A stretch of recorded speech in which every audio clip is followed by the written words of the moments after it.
Good morning again. And if you get a chance, please, if you're just now joining us, drop where you're zooming in from in the chat. We're so happy to have you with us today.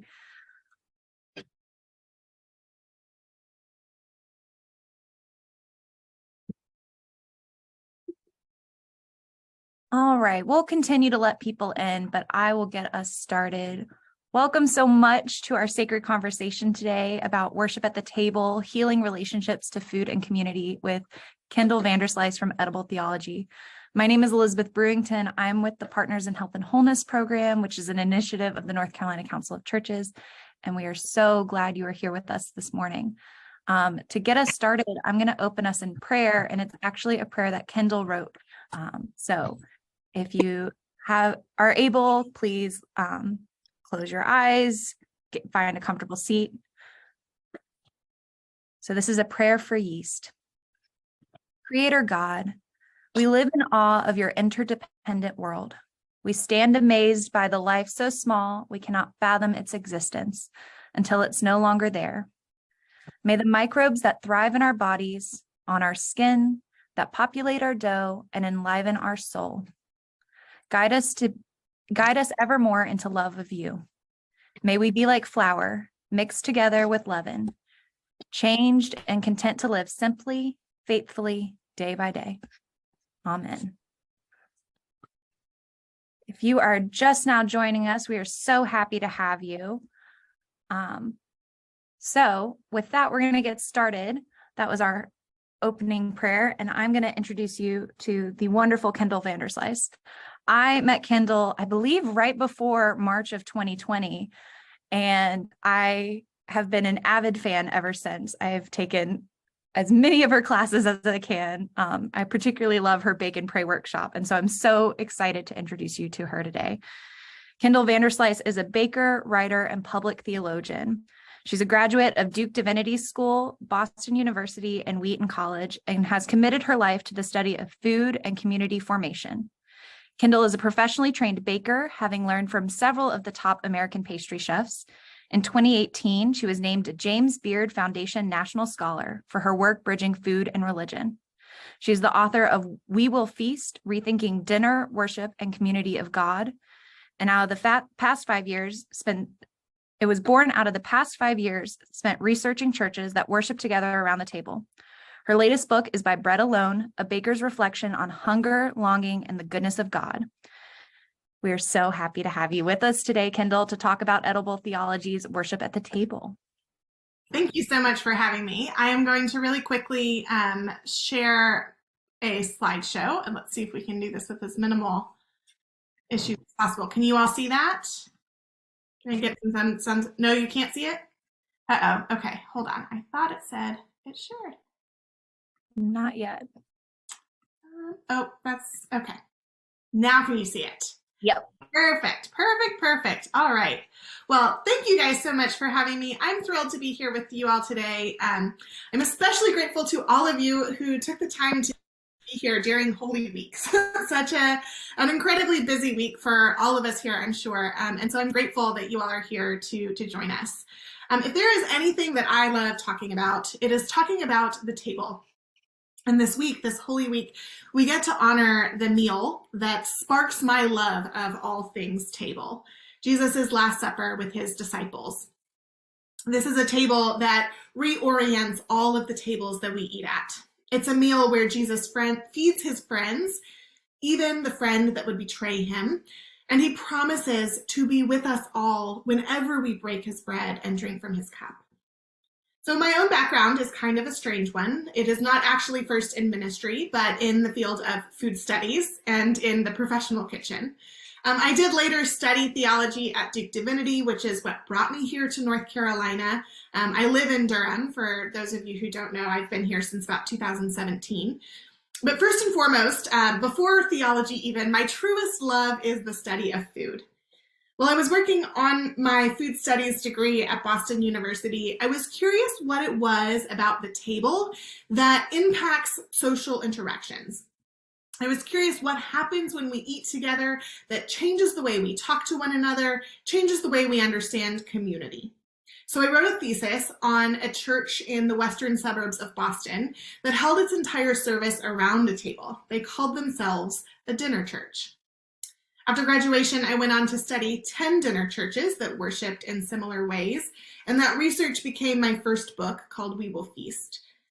Through that research, I was curious not just how eating together impacts social interactions, but I was curious how eating together as a church both shapes and is shaped by God's call for us to eat together in remembrance of Jesus' death and resurrection. And I was curious what these dinner churches, these communities that were built around the table, might have to teach all of our churches. We Will Feast released in the spring of 2019, and then within a year, its entire premise was greatly challenged.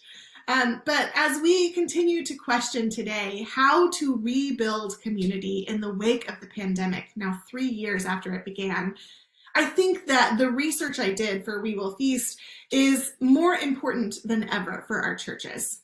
So I am really excited to share with you all today the organization that I have since developed, and then the curriculum, the Worship at the Table curriculum that we have developed to help churches gather and deepen community as you eat.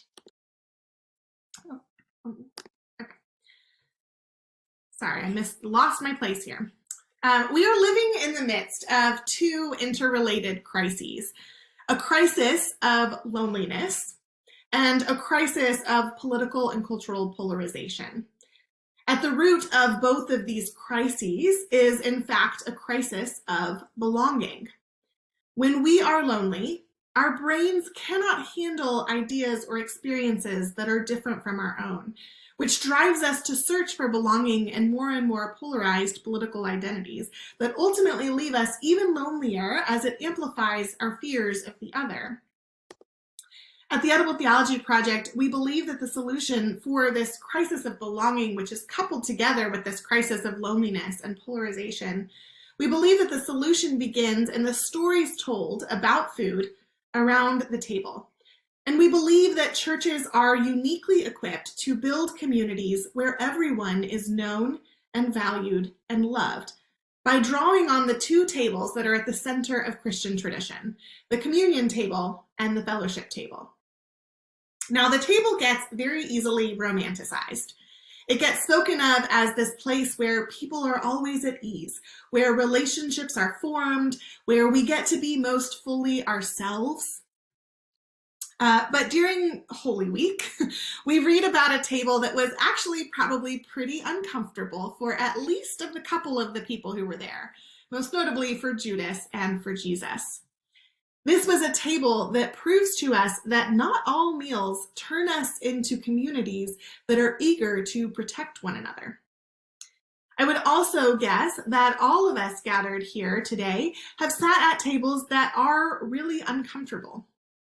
The joke about the Thanksgiving table resonates with us so much because we just know in our bones how sitting together with people can be hard, even if it is with people that we dearly love. But as much as we are aware that the table can be uncomfortable, maybe even painful sometimes, we also know that there is something really powerful about the table too. That as much as it can be a place of comfort, of discomfort, it can also be a place of flourishing. Even a table that is set in the presence of our enemies can become a table that brings healing to our world. So why does the table work this way? And how do we set tables of flourishing and not tables of pain? To answer those questions, I think we need to go back to the beginning of the book of Genesis. From the very beginning of creation in Genesis 1 and 2, we see that humans were designed with two primary needs. First, a need to find companionship in sharing our lives with other humans. And second, with a need to get nutrition and energy from food. Now, we could have been made with skin that could transform energy from the sun, or with feet that could draw up nutrients out of the soil. But instead of chlorophyll, we got tongues. And instead of root systems, we got tables, where both this need for food and this need for community are met at the very same time. It was when a human was in community with another human that God finally said creation is very good. And it's at the table where we see these two fundamental needs met at the same time. Every single bite of food that we eat engages all of our senses at the same time. Our experience of food is a combination of sight and smell and texture and taste. It is an experience that draws people together. Even if you eat a meal entirely by yourself, chances are that food was still touched by a community of farmers and cooks. And even if you grew all of your own vegetables and you cooked all of them yourself, and that meal never touched another pair of human hands, it still required the work of ants and bees and earthworms and microbes. So every single time that we eat, we remember we take part in the community of creation. We remember that we are not alone, that it is not good to be alone, but that we are a part of this bigger creation. Every time we eat, we commune with our bodies, we commune with one another, we commune with our fellow creatures, and ultimately we commune with our Creator as well. I believe that primarily God created us to sit at the table and eat with others as a way of caring for and delighting in God's creation, which then enables us to find delight in God. But our relationship to food and to eating is very complicated. For many people, eating is not an act of goodness or of joy. Maybe you have allergies, and every single meal is a reminder of the danger that certain foods might bring.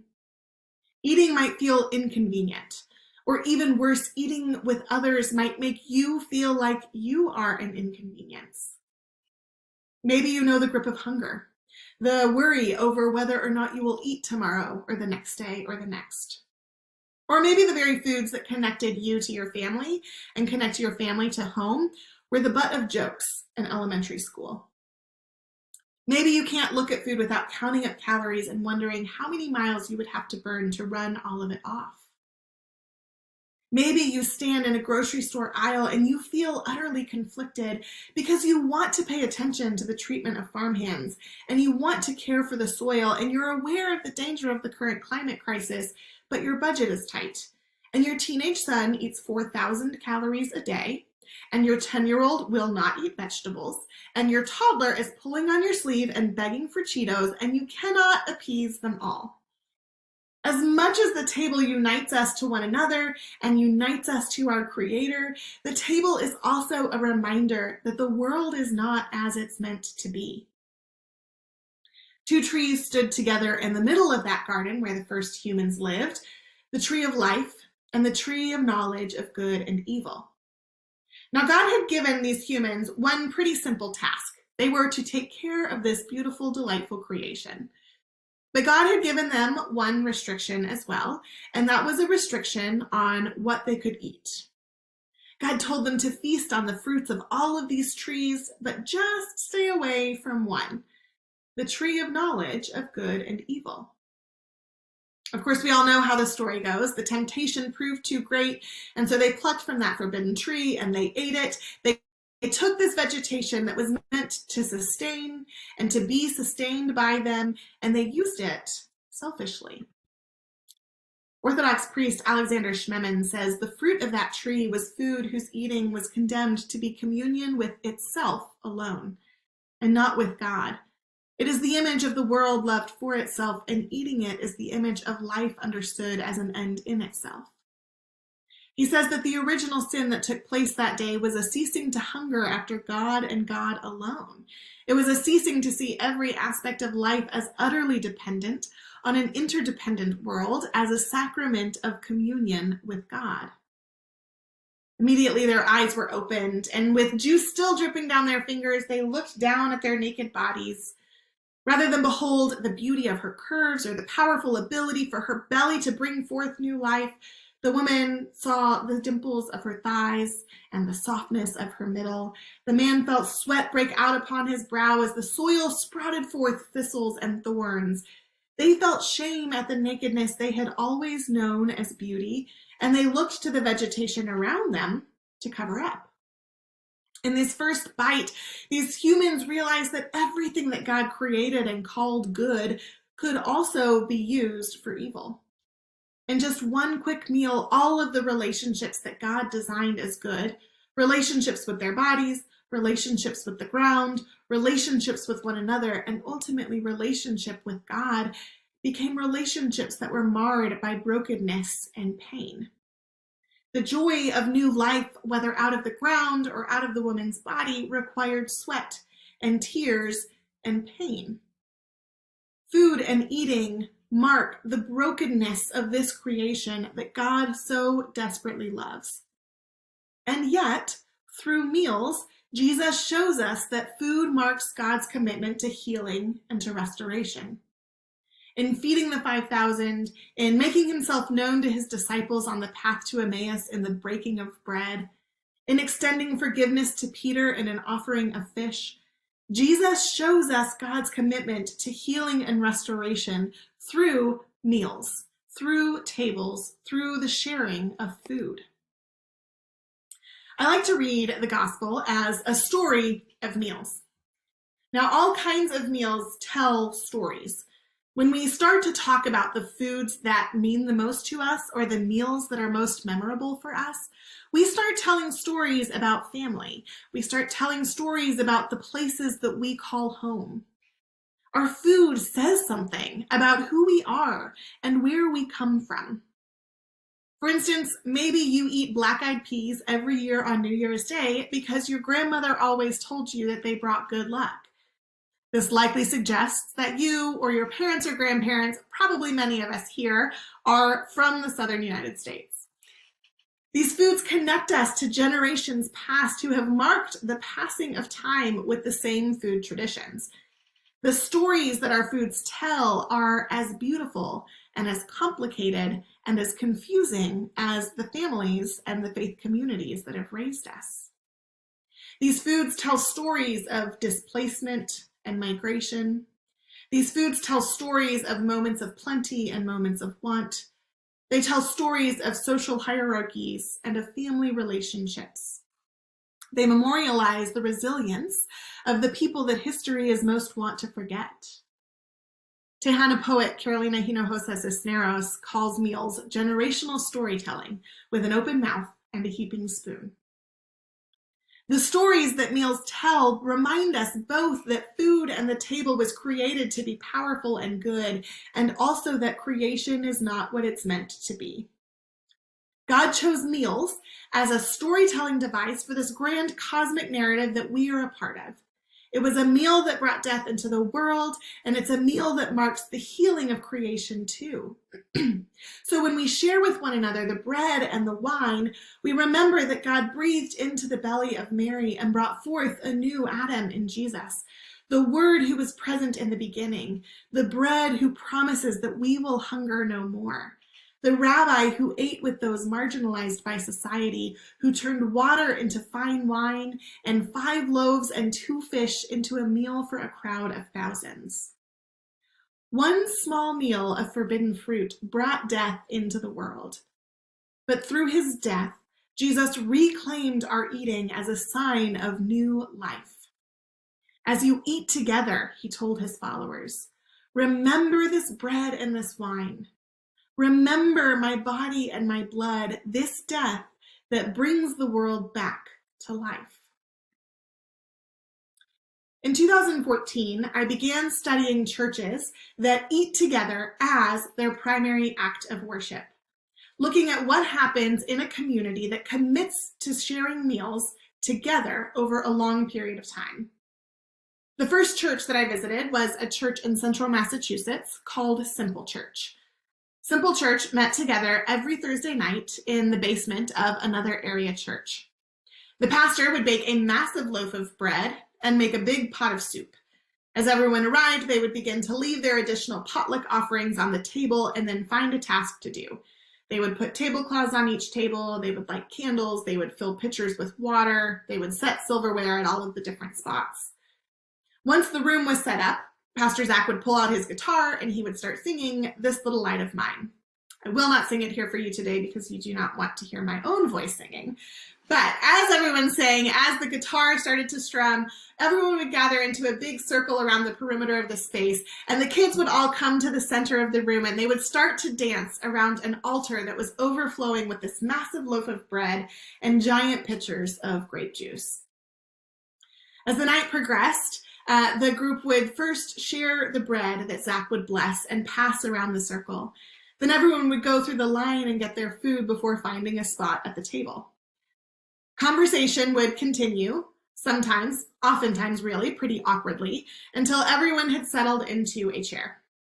Once everyone was settled and was eating, a volunteer would stand to read scripture, and then Pastor Zach, or sometimes a seminary student, or someone in the church who was considering a career in ministry, would stand up and give a short 5 to 10 minute sermon. The sermon would end with 3 discussion questions, and the tables would dialogue for about half an hour or so for the remainder of the meal. Once the conversation started to die down, the crowd would shift back into this big circle around the perimeter of the space for a time of more singing and for the children, more dancing, before closing the worship with the blessing and the sharing of the cup. The children would gather at Pastor Zach's feet. They would grip their mason jars with their eyes as wide as they could be, and they would lift their own mason jars up as Zach would lift the jug above his head and say the words of consecration. "This is Christ's blood, shed for you for the forgiveness of sins. Drink and be thankful." After filling up one another's cups with these hefty servings of juice, the church would all clink glasses together and they would drink in celebration. And then they would clean the space together, clearing tables, washing dishes, sweeping the floor before they all went home. I was struck at these meals by the conversations that took place around the table. Conversations of confession and forgiveness, honesty, humility, very strong disagreement that led to fervent conversation with no resolution aside from the shared cup that closed the meal. I spent about 3 or 4 months studying this church and wrote a thesis on it. And then over that time started meeting several other churches who worshiped in a similar way. And so then I was, contracted, that's the word I'm looking for, contracted to write a book on these churches. And so I had 1 year to study these 10 churches. This just so happened to be the fall of 2016 and the spring of 2017. And if you can remember, it was a pretty fraught time in American churches. The churches that I studied they spanned the United States: urban, suburban, and rural churches, mainline churches, evangelical churches, conservative and progressive. There was a wide range of the churches that I studied and a wide range of folks within the individual churches that I studied. One thing that I noticed, though, as I sat in these churches, is that several of them resisted the polarization that was taking place more broadly culturally. It was by no means clear-cut, but by and large, they were able to hold together within the face of broader cultural divisions. And this was fascinating to me and suddenly became unexpectedly kind of the center of my research question. In recent years, our own lives have become so busy that community and communal meals for most people are treated as a luxury. They're treated as something to fit into the remaining spaces of our lives if we can find the time. I recently polled my Twitter and Instagram communities, so obviously not the most, what's the word? Not the cleanest research, I should say, but it was still very illuminating. Out of hundreds of responses, 3/4 responded that they ate with others 0 to 1 times per week. The biggest barrier across the board was being too busy, and a close second was a lack of people to eat with. I was absolutely gutted by the number of people who would email me and say, "I would love to eat with friends more often, but every time I ask, they're too busy to commit." We live in a moment where loneliness is a public health crisis. The former US Surgeon General, Vivek Murthy, says that loneliness takes a physical toll on the human body equivalent to smoking 15 cigarettes a day. It's associated with the greater risk of heart disease, of depression, of anxiety, and dementia. as well as impairing creativity and executive function. When our bodies don't think we have someone else to take care of us, someone else who's going to step in if something goes wrong, then our bodies put all of their energy in trying to preserve and don't have the capacity to take care of the rest of these basic functions. As I mentioned earlier, recent research also reveals that loneliness is partially to blame for our civic crisis. When we are lonely, our brains are not capable of engaging with ideas or experiences that are different from our own. But when our basic needs for food and for community are met in a delightful way around the table, we open up to conversations that we would not otherwise want to have. When we start to tell stories about the foods and the meals that are most meaningful to us, or the foods that we just can't stand to eat, we start telling stories about where we come from. We start telling stories about our families, about the places that we call home. We start telling stories about class, about gender, about race. These foods and the stories behind them can serve as inroads to conversations about really complex topics. And they are also stories that help people feel like they know us well. It can help contribute to creating this sense of belonging in a community. And that belonging is necessary to combat the loneliness and the polarization that are tearing us apart. In these dinner church communities that I studied, the people who gathered together week after week committed to one another simply because they were committed to this church. As members of the church, they were committed to listening to one another, to sharing their own stories with one another, and to talking through some major disagreements. They did this knowing every single week that they would close the meal with a shared cup, a commitment to one another through the forgiveness that they all received from God. Communal eating like this requires vulnerability. That vulnerability feels a little bit safer at the table, where the actual physical barrier of the table provides a sense of protection. With these basic needs for food and for community met, it is easier for us to build trust. That trust that makes it possible to open up a bit more, slowly growing in vulnerability with a group of people who are already poised to meet the needs that we express, because they too have had their basic needs for food and for community met. As those needs are met, this trust is deepened and the cycle continues. This cycle of vulnerability leading to trust, leading to more vulnerability and leading to more trust only happens through a commitment to regular meals over time. It's a very slow process.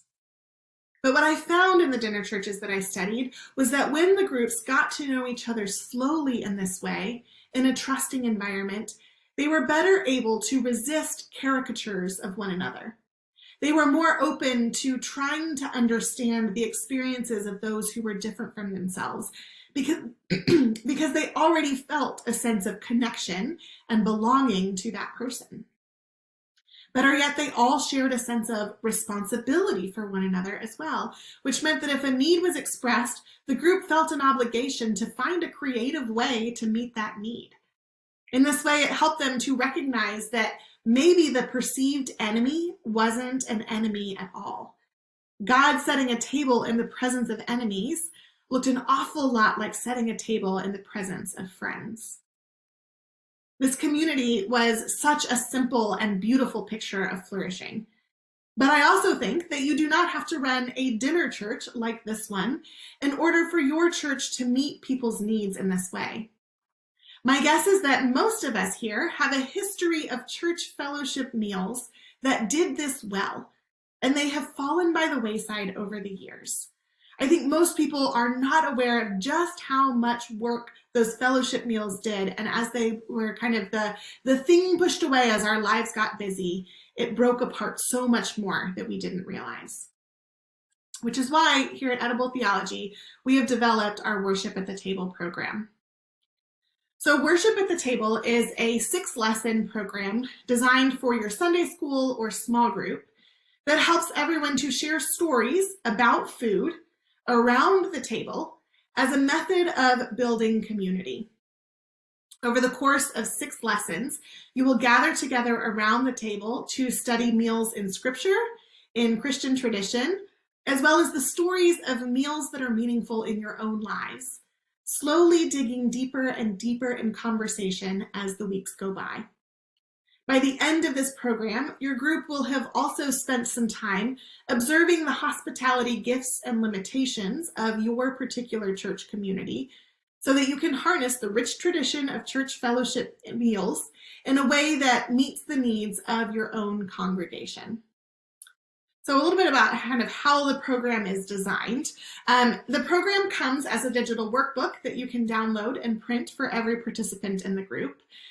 Each lesson, all 6 of the lessons, contains a meal plan that has recipes or recipe ideas, including recommendations for dietary restrictions. Now, some of the meals, like one is a potluck where everyone is meant to bring a meal, a food item that is meaningful to them, so they can use that as a way to introduce themselves and tell a story. So we obviously don't have recipes for things like that, but we have either kind of a meal plan idea or recipes for every single lesson.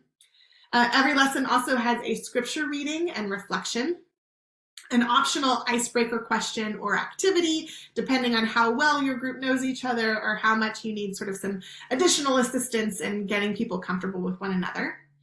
And then there are dinner table discussion prompts and action points that you can engage with during the week. And then for those who would like further reflection, there are 3 podcast episodes connected to every single lesson. Now, those podcast episodes, the workbook will link you to a web page that has the podcast episode along with several discussion prompts. So if you would like to stretch this out even further, you could turn each lesson into 4 lessons with those podcast episodes. So it's designed for 6 weeks, but you could expand it out to 18 weeks if you wanted. You can choose to have everyone read the scripture and the reflection ahead of time, and then to come prepared to use the discussion prompts. Or you can choose to read and reflect on the scripture and the lesson during your time together, and then enter into this time of discussion. Again, it's up to you and kind of the context of how you gather.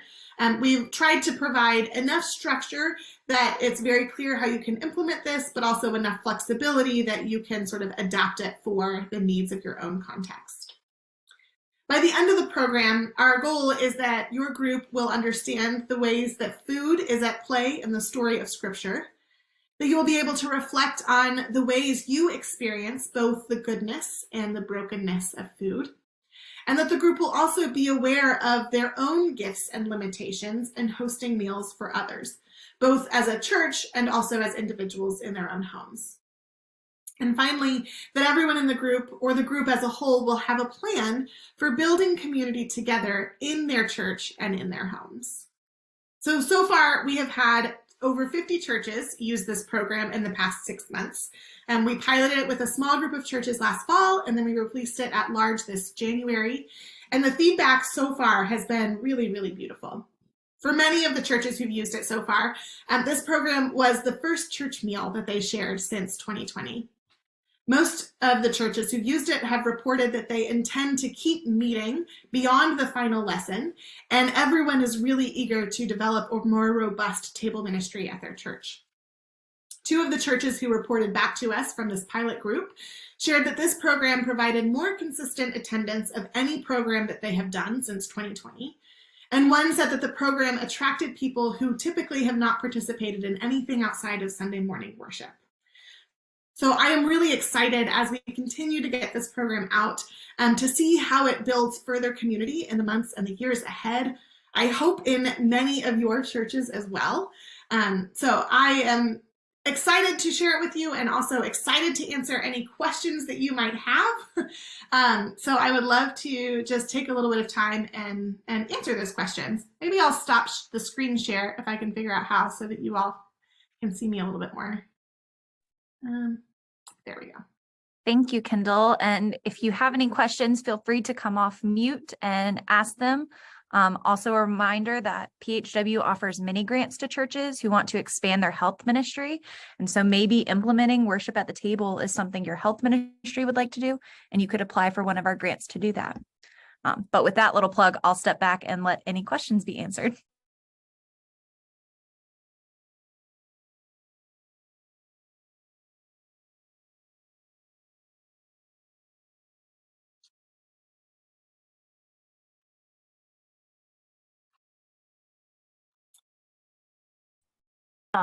Good morning.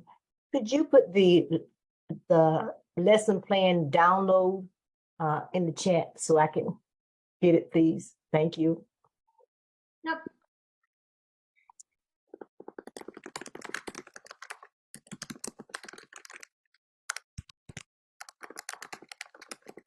All right. Well, I think I got the end part of that right. If it doesn't open up, then let me know and I will retype it. I always, once you do the after the worship or the edible theology part, I always worry I'm going to miss a punctuation or something. And we will be sending a follow-up email with this recording and that link. So if you don't have a chance to click on it while we're on, it will be coming to your email shortly. Oh, thanks. That's even greater. Thank you. Is there a gathering of churches that have started Dinner Church or gone through this program that meets periodically so that folks can check in and ask questions or share best practices? So we don't have that going on right now. We had started actually last fall with a digital community, and it was just tough to get that going. So I do hope kind of in the future to do that again. Although for those of you who are in Western North Carolina, I know that the Western Carolina Conference of the Methodist Church has a pretty robust dinner church sort of collective. And so I know that that would be a way to at least find others who are doing something similar. Thank you. Mm-hmm.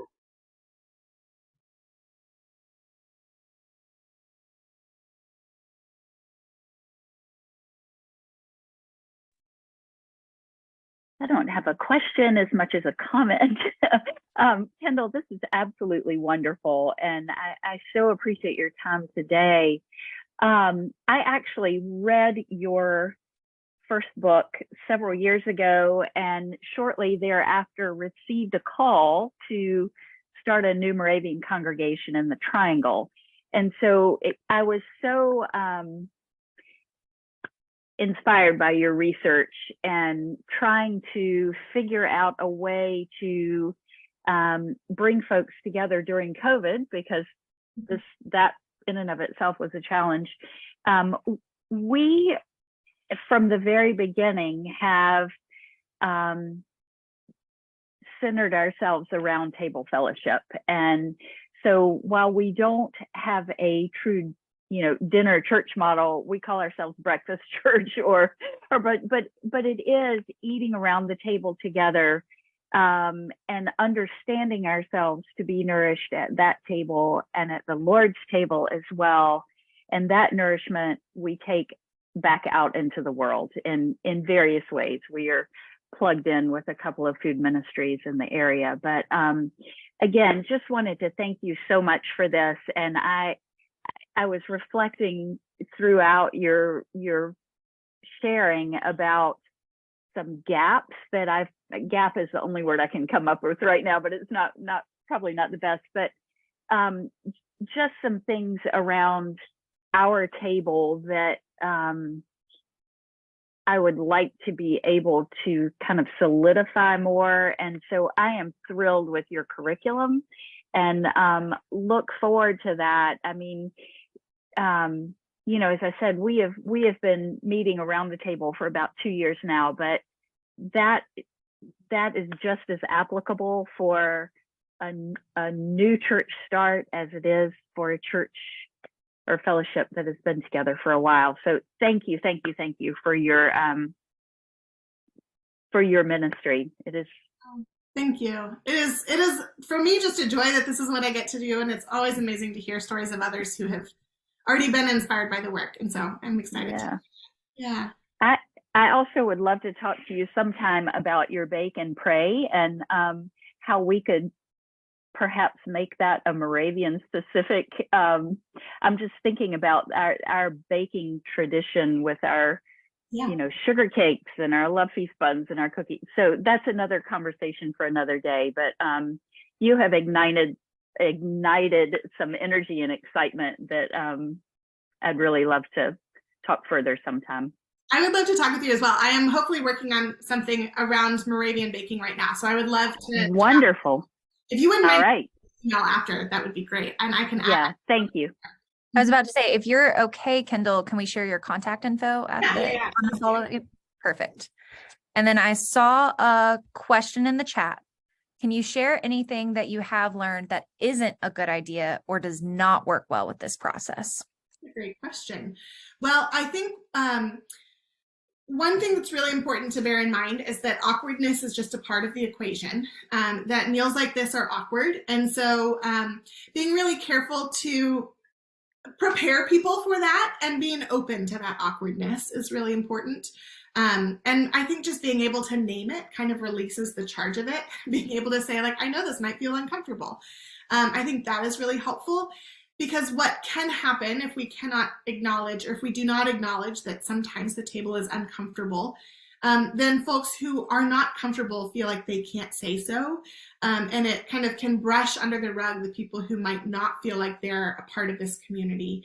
And then they can sort of get lost among those who feel like they do belong. And so I think just acknowledging kind of the ways that this can be comfortable for some people and not others is really valuable. And then I think also being aware of, we talk about this in the curriculum, but being aware of what food allergies might be present and how to make sure you cook for the people who are there, because the worst feeling ever is to show up at a table where you cannot eat. And so we reframe allergies and food restrictions as an opportunity for hospitality. It's not possible for us to create a meal that addresses every theoretical allergy, but instead it becomes an invitation to know the people who are present in our community and create something that cares for specifically the people in our community. And so those, I think, are kind of two of the things that are really important, is not just assuming that the table is comfortable for everybody and being aware of who might not naturally be welcome or able to eat at this table. I think also another piece is that to have some of these harder conversations takes time. You can't just kind of open with the first question, like the first meal, and say, let's dive in. I have had a lot of churches approach me and say, like, hey, we want to use this program to have better conversations around race.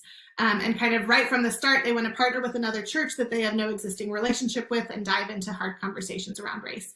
And I think that this method can certainly be used to have some of these conversations that we need to have, but it requires trust, a commitment to slowly building relationship, and over time getting to know the people who are present, so that then you can share stories out of that place of trust and awareness that there's a commitment to kind of seeking healing. And so I think that's another piece, that trying to rush it can lead to, not the end that we want. I see another question from Terry. It is best, I think, if you try to keep the same group week after week, or at least that commitment of the same people. Within the curriculum, I think most churches have had kind of a set group that comes, but the way the curriculum is written, if you miss one or two sessions, you haven't missed out a ton on kind of the actual material. You're able to, it doesn't build on itself. It does to a certain extent, but like if you miss one, it's okay. So in that sense, I think it could be open, but in another sense, I think, you need the commitment to gathering for this to really work well. And so asking people to kind of, for at least the six lessons, if you want to start then another kind of meal ministry out of that, then that would be something great, open more often. I think some churches, when they're talking about dinner church, they're thinking about it as an outreach ministry, and one that started and didn't succeed in my district.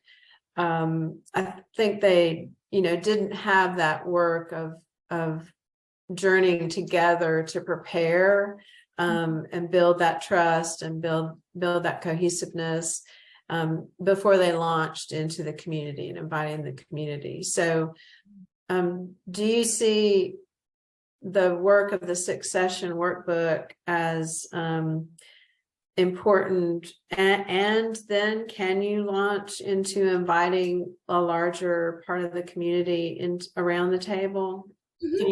Can you speak to that? Yeah, so the ultimate goal of the curriculum itself is to kind of build this theological framework for why it matters that we eat together. And then also by eating together to kind of in a structured way build that deeper community among those gathered. And then kind of the last two lessons really are kind of launching into the now what, to question like what should our community do in response to this? And so I think for some, the answer will be like, hey, we already have this routine of fellowship meals. Now we feel even more inspired to keep going. For others, it might be like, we used to have this history of fellowship meals and they've kind of like fallen aside. Let's reinvigorate that. But I think also for a church that is discerning whether or not to start a dinner church, I think this is the perfect framework to kind of launch into that. One of the things that I have heard a lot from churches that are wanting to start a dinner church service, or church planters who are wanting to start, is just having a really hard time helping people understand why that matters or why they would do it in this way. And so I think this curriculum really helps to build that kind of scaffolding, the theological and the theoretical scaffolding, to understand why we would gather in that way. But then also trying to identify how do we do this in a way that is unique to the needs of our own community, that is kind of adapted to the gifts and the limitations of the context that we're in. Great, thank you.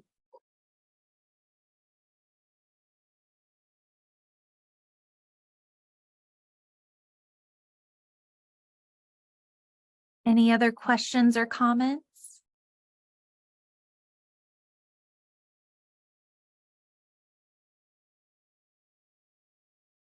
All right. Well, just a reminder, you will be getting a follow-up email with Kendall's contact information, a recording of this sacred conversation so you can come back to it at any time, and a link to the Worship at the Table sample download curriculum. And so we have a little tradition here at PHW of ending with 3 deep breaths. So however you can get most comfortable, if you are able to close your eyes, feel free. I am going to count us off on the first deep breath and then take the other 2 deep breaths at your own pace. So 1,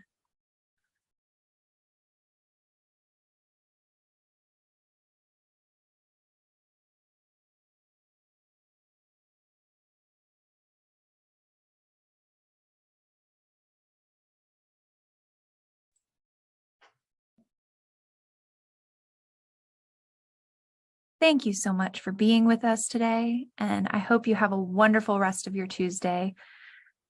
Have a good day. Bye. Thanks.